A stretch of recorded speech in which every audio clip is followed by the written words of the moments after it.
Oh, hello. I'm Charlie Alquist, Assistant Dean of Student Rights and Responsibilities at Lewis and Clark College, and I'm here to talk to you about our office. What do we do? So, the Office of Student Rights and Responsibilities.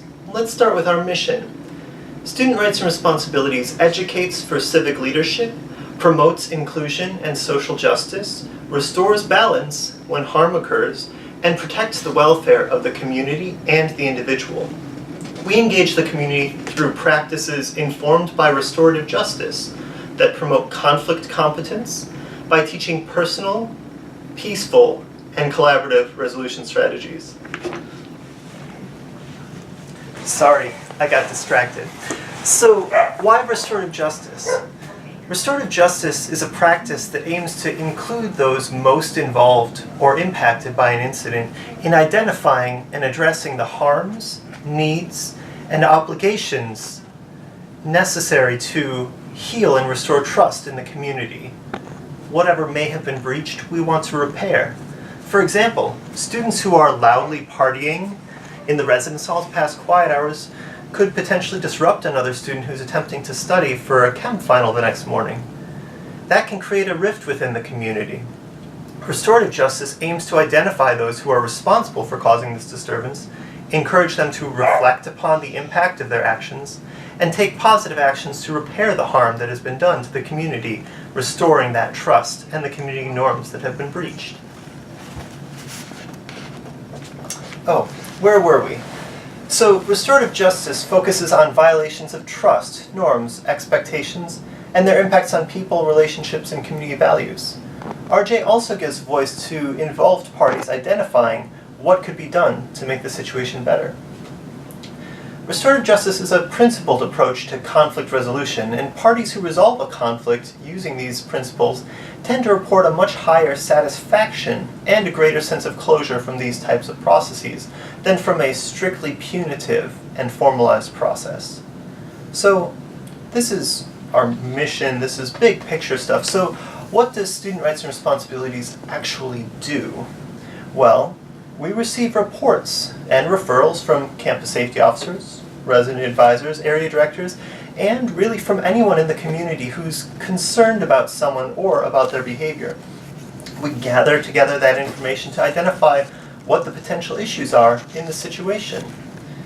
And then we reach out to the students who are identified as being involved in the situation to schedule a meeting with them to hear their perspective on what happened, discuss the incident, and then determine if any policies were violated. Any policy violation we're going to resolve by connecting the student to further resources, assigning outcomes, and providing space for critical reflection. We're going to monitor students' outcome completion to make sure that they follow up as necessary from the situation. And of course, our office also manages the database Maxient that Lewis and Clark uses for all of the behavioral referrals or concerns that come up in the community. Oh, so where was I? So, what role do RAs play within all of this? Well, there are a couple of overarching things that I would keep in mind. One is that your role is to notice and comment.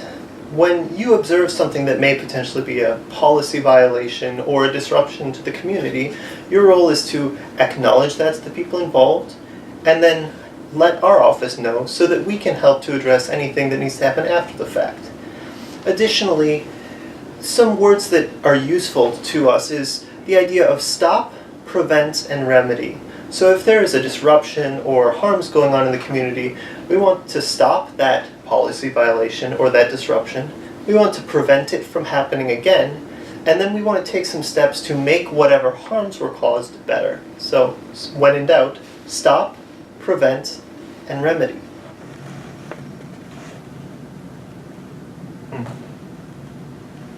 Oh, so what do you need to do? Let's take a moment to go down the rabbit hole, as they say. So, it's your responsibility to know Lewis and Clark policies and be able to communicate both the policy and the rationale behind the policy to your peers, to other students. You're also expected to recognize when there is a policy issue going on, address it, and help to resolve it when it occurs. Conflict can take a lot of different forms. This sometimes is roommate issues, hallmate relationship, or internal issues for students. But when it comes to specific policy violations, in addition to responding to it, we need for you to document what was occurring and to really articulate what you observed in the situation, who was present, and what steps you took. While this may seem daunting, it's really essential to our ability to engage in a holistic educational conversation, keeping our community and the individuals therein safe. We'll talk more about how to do this later.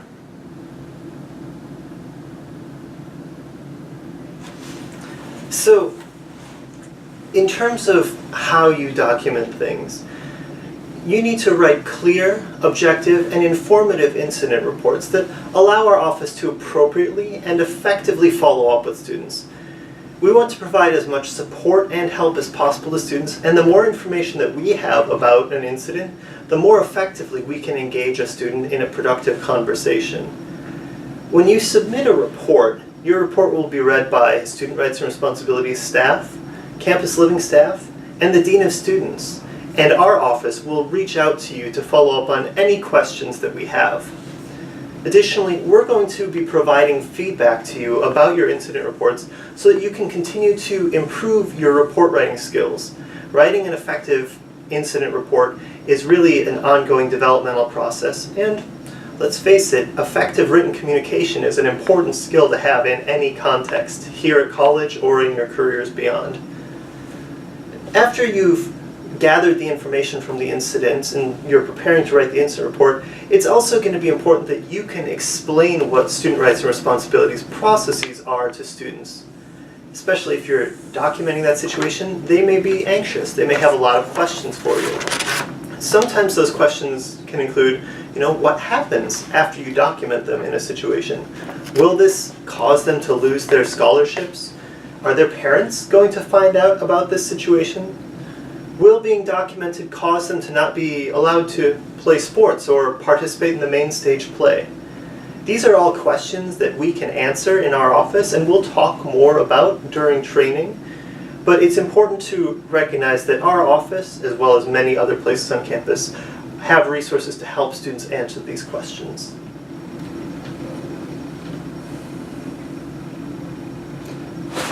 So don't forget, we are also a resource for you and are here to help you help students.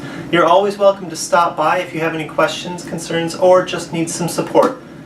Come by anytime for a cup of tea and help us to restore balance to the world.